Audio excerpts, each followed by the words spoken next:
जिस क्रिया के द्वारा मन को मनाया जाता है, जिस क्रिया के द्वारा मन से लड़ा जाता है, उसी क्रिया का नाम है ध्यान योग। ध्यान का अर्थ यही होता है। आप लोग ज़्यादा अर्थ की तरफ नहीं जाइए। ध्यान का अर्थ यही होता है, मन से लड़ना, मन को मनाना। लड़ करके मना लो, चाहे खुशामद करके मना लो, किसी भी तरह से इस मन को मना लो, इसी का नाम है ध्यान। नो ध्यानं ध्यान मित्याहुर ध्यानम शून्यगतम मन तस्य ध्यान प्रसादेन सौख्यं मोक्षं न संशय। ध्यान को ध्यान नहीं कहते, शून्यगत मन का नाम ध्यान है। ध्यानम निर्विषयम मनः, निर्विषय मन का ही नाम ध्यान है। मन को विषयों से रहित कर दे, मन को शून्य बना ले। कुछ भक्त कहते महाराज ध्यान में कुछ नहीं दिखलाई देता है, ध्यान में कुछ नहीं दिखलाई देता है। फिर तो हम कह ही देते हैं, फिर तो ध्यान बन गया। तुम कहते ध्यान में कुछ नहीं दिखलाई देता है, तो ध्यान बन गया। ध्यान में यदि बाहर का कुछ भी नहीं दिख रहा है तो ध्यान हो गया। जब बाहर का दिखना बिल्कुल बंद हो जाता है, तब अंदर का दिखना शुरू हो जाता है। और जब तक बाहर का कुछ ना कुछ भीतर आता रहेगा, तब तक भीतर में कुछ भी नजर नहीं आएगा। बिल्कुल कुटिया को, बिल्कुल मैदान को खाली करना पड़ेगा। शून्य शहर में बास हमारी, जहाँ सर्वंगी जावे। अपने को शून्य बनाना होगा, बाहर से शून्य। एक संत कहते थे, भरे हुए घड़ा को भगवान भी नहीं भर सकते। ये घड़ा है, पानी से बिल्कुल भरा हुआ है, अब उसको भगवान क्या भरेंगे? भरे हुए को भगवान भी नहीं भर सकते। यदि घड़ा खाली हो तो 5 साल का बच्चा भी भर देगा। उसी तरह से जिसका मैदान संसार के 5 विषयों से भरा हुआ है, उसको भगवान भी कुछ नहीं दिखला सकता। जिन्होंने अपने अंदर के संसार को 5 विषयों से बिल्कुल साफ कर दिया है, दिल का हुजरा साफ कर, जाना के आने के लिए ध्यान गैरों का उठा उसको बिठाने के लिए, तो 5 साल का बच्चा भी पालेगा। 5 साल का बच्चा भी अंदर का आनंद पालेगा। ध्यान के द्वारा यही होता है। कम से कम लड़ करके भी कोई उठे तो दिन भर मस्त रहेगा। मन रूपी शत्रु से कम लड़ करके भी उठे तो दिन भर मस्त रहेगा। अब पछाड़ करके उठने पर तो क्या कहा जाए। आप लोग सुन रहे हैं बीच बीच में, यहाँ पर जब किसी साधक को मेरी बात पर उमंग आ जाता है तो श्री सद्गुरु महाराज की जय। उमंग आया मेरी बात पर, जयकारा बोले गुरु महाराज की। व्यासानंद की जय क्यों नहीं बोले? सुना रहा हूँ भाषण में, उमंग आया मेरी बात पर, जयकारा गुरु महाराज की बोल रहे हैं।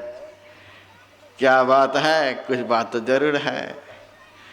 जयकारा उनका बोला जाता है जिस पहलवान ने मन को पछाड़ दिया है। जो मन पर असवार है वह साधु को एक। हमारे गुरु महाराज वह साधु, हमारे गुरु महाराज वे संत जिस संत ने इस मन को पछाड़ दिया। मन को पछाड़े हुए संत जहाँ विराजमान होते हैं, जयकारा उनकी होती है जी। और चारों तरफ हमारे आदमी यहाँ तैनात हैं, नहीं तो मिठाई भी यहाँ आती। जीते हुए पहलवान हैं, मिठाई भी आ रही है, पैसे भी आ रहे हैं, कितना मान सम्मान, सब प्रणाम करने के लिए, सब इतना मना करने पर भी प्रणाम करने वाले नहीं मान रहे हैं। आज आदमी कहता है बाबा घर में बच्चे चाय नहीं पूछते हैं। आज एक दो बच्चे घर में माँ बाप को चाय नहीं पूछ रहे हैं, उन्हीं का पैदा किया हुआ वह बच्चा, उन्हीं का बनाया हुआ घर, उन्हीं का बनाया हुआ सब कुछ, आज उन्हीं को घर में चाय नहीं मिल रही है। और जिस महापुरुष ने अपने मन को पछाड़ लिया, मन को जीत लिया, संत सुखी मन जीती हो, जिन्होंने मन को जीत लिया, आज देखो पूरा मैदान ये सब गुरु महाराज का बच्चा ही है। पूरा मैदान में सब गुरु महाराज का बच्चा है, सब बेटा बेटी है। इतना बड़ा परिवार वाला कोई महापुरुष मिलेगा संसार में? कितना बड़ा परिवार, मौसम कौन बड़ो परिवारी, इतना बड़ा परिवार वाला। सब बच्चे पैसे चढ़ाने के लिए उत्सुक हैं। कोई अंगूर लेकर के तैयार बैठे हैं, कोई किशमिश लेकर के तैयार हैं, कोई हाथ जोड़ने के लिए तैयार हैं, कोई जयकारा पर जयकारा बोल रहे हैं। ये जीते हुए पहलवान का ऐसा ही आदर होता है, जीत जाओ। और ध्यान के अलावा मन को जीतने का कोई उपाय नहीं। नान्यो भेदः कदाचन। यह फागुन का महीना चल रहा है। फागुन के महीना का उपदेश हमारे गुरुदेव ने पदावली में दिया है। मास फागुन मस्त होई के कियो बहुत बनाव हो, ऊंच महलन जटित मणिगण सुख तबहु नहीं पाव हो। कूल भल अरु रूप भल अरु त्रिया भल पायो सही, सुख तबहु नाही मिले जो ध्यान बन पल हो कहीं। सारी दुनिया का सब कुछ मिल जाएगा, जिस रफ्तार में दुनिया का मिलेगा उसी रफ्तार में दुनिया में यह मन भागेगा। यदि ध्यान आप करेंगे तो भागने का रफ्तार कम होना शुरू हो जाएगा। ध्यान उसी क्रिया का नाम हो जिस क्रिया के करने से मन का भागने का जो रफ्तार है प्रति किलोमीटर इतना, वह कम होने लग जाएगा। कम होते होते होते होते द्वादशांगुल पर्यन्ते नासाग्रे विमलेम्बरे संविदृशि प्रशामन्त्याम प्राणस्पंदो निरुध्यते। द्वादशांगुल कहते दोनों आँखों के मध्य स्थान को, वहाँ पर जैसे दृष्टि एकाग्र हुई प्राण स्पंदो निरुद्धते, प्राण का हिलना बंद हो जाएगा। जैसे दृष्टि एकाग्र वैसे चेतन का सिमटाओ, चेतन का सिमटाव होते प्राण का स्पंदन हिलना बंद, और प्राण का हिलना बंद तो मन का चलना बंद। मन का चलना बंद हो गया। जैसे मन का रफ्तार खत्म हुआ, फिर वह रफ्तार से रहित मन अंदर में आनंद पैदा करता है। मन को संतों ने नाग सांप की भी संज्ञा दी है। पहले तो मैंने पहलवान बताया, अब सुनिए मन यह नाग सांप है, सबसे खतरनाक। यह कारे ने सब जग खाया, सतगुरु देख डरी, गुरु ने मोहि दीन ही अजब जरी। ये काला नाग ने सारे संसार के लोगों को परेशान कर दिया है, लेकिन सतगुरु देख डरी, क्योंकि निगृहित इंद्रिय वाले को सदगुरु कहते हैं। सदगुरु का बड़ा डर लगता है इस मन को। और दूसरी जगह कबीर साहब कहते, धरती वेद पताले गयऊ, शेष नाग को बस कर लियो, बांसुरी बाज सत की तारी, ताते भयो सकल विस्तारी, कमल बीच पड़ताल ऐसा जानता कोई ख्याल। शेष नाग को बस कर लियो, इस मन को शेष नाग भी कहा गया। भयंकर नाग है। भयंकर नाग के मुंह में दो चीजें होती हैं, एक तो ताल मोगरा, तालू में विष होता है। भयंकर नाग के तालू में विष होता है। डसने के समय वह जब उलटता है तो दंशित जगह पर वह विष उलट कर पड़ता है, तो संपूर्ण शरीर को जहरीला बना देता है। ताल मोगरा, उसके तालू में जहर भी होता है। और उस भयंकर नाग के मुंह में मणि भी होती है। दोनों, भयंकर नाग के मुंह में मणि भी है और विष भी है। यदि यह मन विषयों के बाजार में घूमता रहा तब तो डसता रहेगा, अब विष उगलता रहेगा और जिसके ऊपर विष उगलेगा उसको छटपटाता रहेगा। दुनिया छटपटा रही है उसी विष ज्वाला से।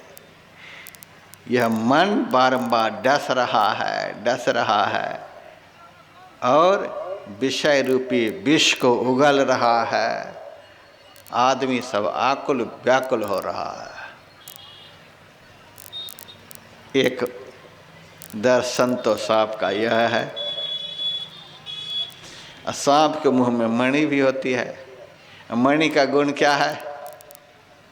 कैसा भी भयंकर नाग डस ले, संपूर्ण शरीर जहर से भर जाए, जहां डसा है उस स्थान पर एक सेकंड के लिए उस मणि को कोई सटा दे, संपूर्ण शरीर के जहर का वह मणि शोषण कर लेगी, तुरंत शोषण कर लेगी। मणि के प्रकाश में इतनी शीतलता होती है, जहर की सारी गर्मी को एक क्षण में समाप्त कर देती है। नाग के अंदर में दोनों है। यदि मन रूपी नाग बस में नहीं हुआ तो जहर उगलता रहेगा। जहर से व्याप्त देह वाला जीव सारे जीवन कभी भी शांति की नींद में सो नहीं सकता है। जहर से व्याप्त जिनका शरीर है, जहर के व्याप्त होने से तीनों दोष प्रकुपित हो जाते हैं। वात दोष, पित्त दोष, कफ दोष, ये तीनों दोष को जो एक साथ प्रकुपित कर दे उसी को नाग विष कहते हैं।